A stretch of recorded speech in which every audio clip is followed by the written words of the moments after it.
रामलला की दिव्य झलक। तो दिव्य, भव्य, सुंदर, सुशोभित भगवान श्री राम, प्रभु श्री राम की पहली तस्वीर जारी हो गई है। आप भी दीदार करिए INS 24/7 की स्क्रीन में।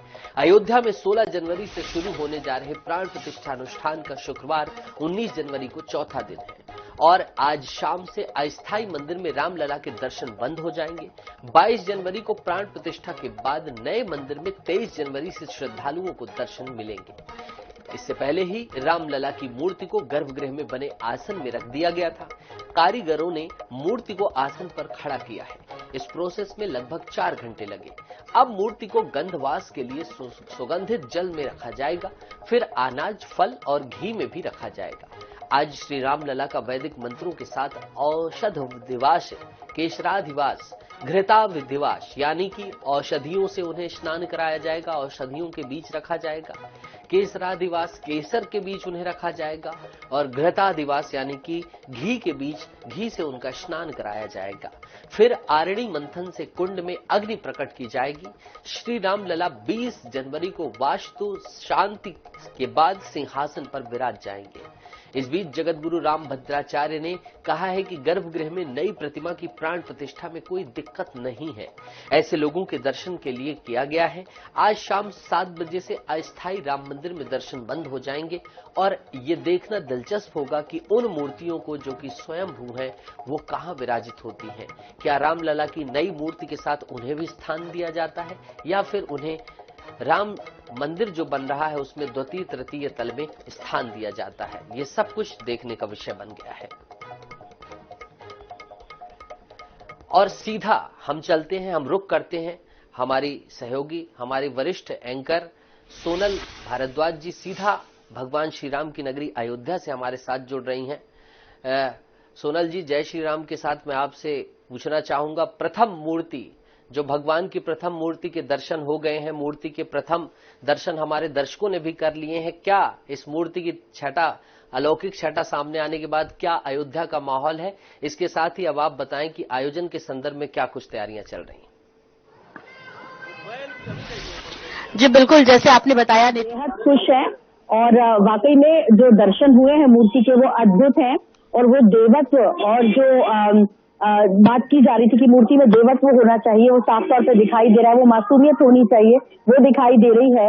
और श्याम शिला से मूर्ति निर्मित है जैसे आपने कहा, और इसे कर्नाटक के कलाकार ने बनाया है।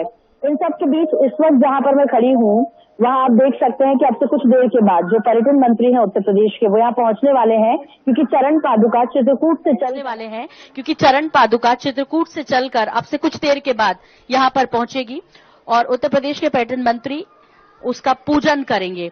ये देखिए, ये तैयारियां जो हमारे सहयोगी कैमरामैन के माध्यम से हमारे दर्शक और आप देख पा रहे हैं वो दिखाई दे रही हैं। और यहीं पर मीडिया सेंटर भी बनाया गया है। ये मीडिया सेंटर ठीक मेरे पीछे है, जहां देश भर से आई पूरी मीडिया को रोका जाएगा। और कल से नीतीश, इस तरह की जानकारी मिल रही है कि संभव है कि कल देर रात के बाद आम लोग जो है उनकी एंट्री पूरी तरीके से बंद हो जाएगी। और सुरक्षा के लिहाज से तो यहाँ पे तगड़े इंतजाम दिखाई दे रहे हैं जैसे जैसे वक्त आगे बढ़ रहा है। मैं बोलूंगी, अपने कैमरामैन से थोड़ा पैन कीजिए। ये वो रामपथ का नजारा है दरअसल, जहां से सभी एंट्री लेंगे, सभी VVIPs यहाँ से एंट्री लेंगे नीतीश। और ये जो खंभ आप देख रहे हैं वो सूर्य खंभ के रूप में है। और चूंकि आदि पुरुष जो भगवान सूर्य है वो कुल देवता भी हैं भगवान राम के, तो यहाँ जो कुछ भी दिखाई दे रहा है उसमें सूर्य की छवि जरूर देखने को मिल रही है।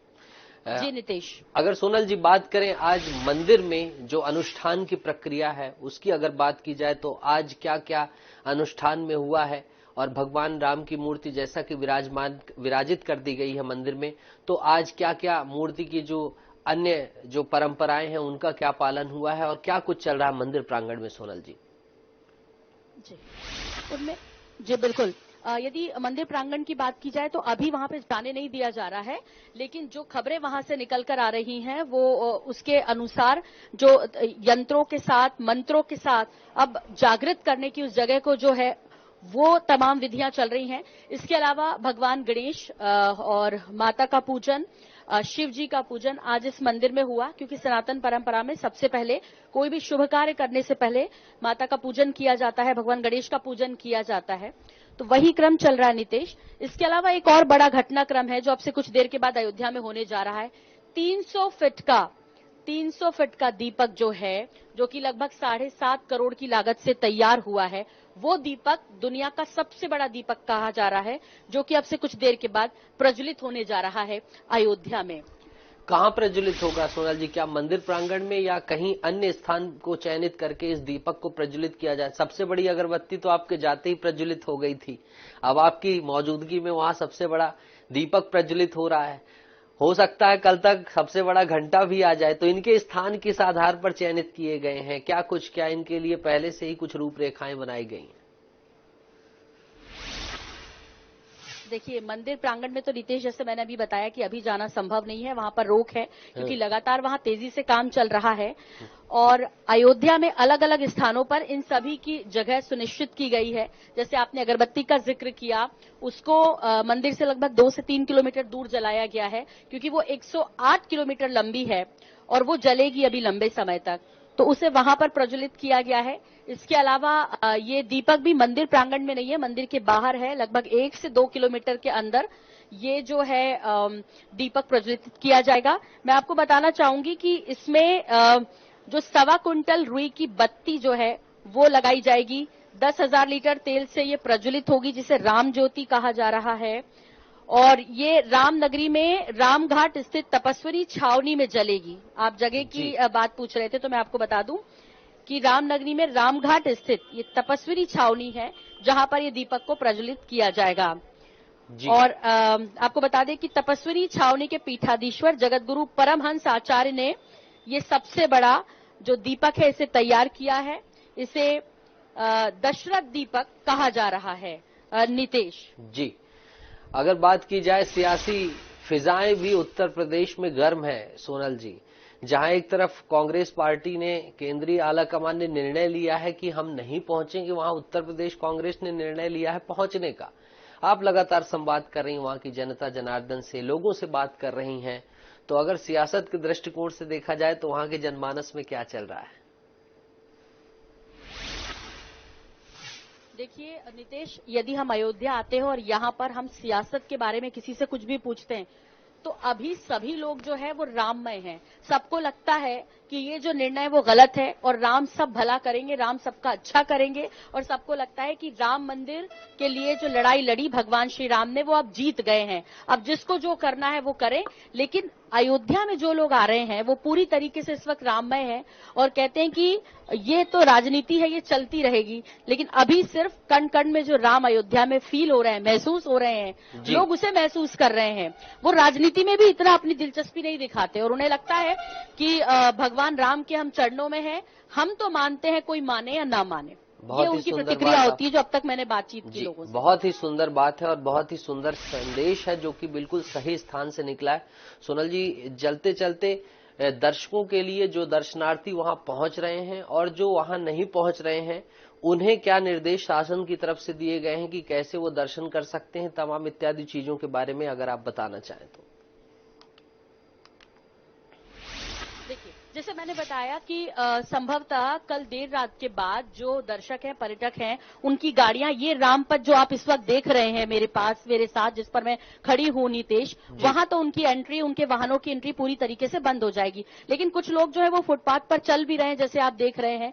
इस तरह वो ये आना चाहें तो ठीक है, लेकिन चूंकि 22 जनवरी को तो पूरी तरीके से सिर्फ वीवीआईपी जो 8,000 की संख्या में अयोध्या पहुंच रहे हैं, सिर्फ वही रहेंगे। इसके अलावा नितेश, मैं आपको ये भी बता दूं कि जो वीवीआईपी पहुंच रहे हैं उनके लिए तो विशेष इंतजामात हैं ही, लेकिन मंदिर आम लोगों के लिए 23 जनवरी की सुबह से भगवान रामलला के वो दर्शन कर सकते हैं, उनका आशीर्वाद ले सकते हैं। वो जैसे पहले कहा जा रहा था कि कम से कम 26 के बाद वो कर पाएंगे, लेकिन ऐसा नहीं है। अब 23 जनवरी से मंदिर आम लोगों के लिए भी खोल दिया जाएगा, इस तरह की अब तक सूचना प्राप्त हो रही है।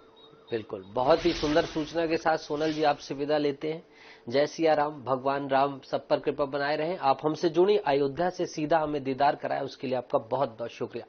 तो दर्शकों, ये थी हमारी senior anchor head Sonal Bhardwaj, जो कि खुद अयोध्या में मौजूद है और जैसा कि उन्होंने तमाम जानकारी बताई उनका पालन करते हुए आप घर बैठकर भी दर्शन ग्रहण कर सकते हैं और जो जा रहे हैं उनके लिए रामपथ भी दिखा दिया गया है कि कैसे क्या कुछ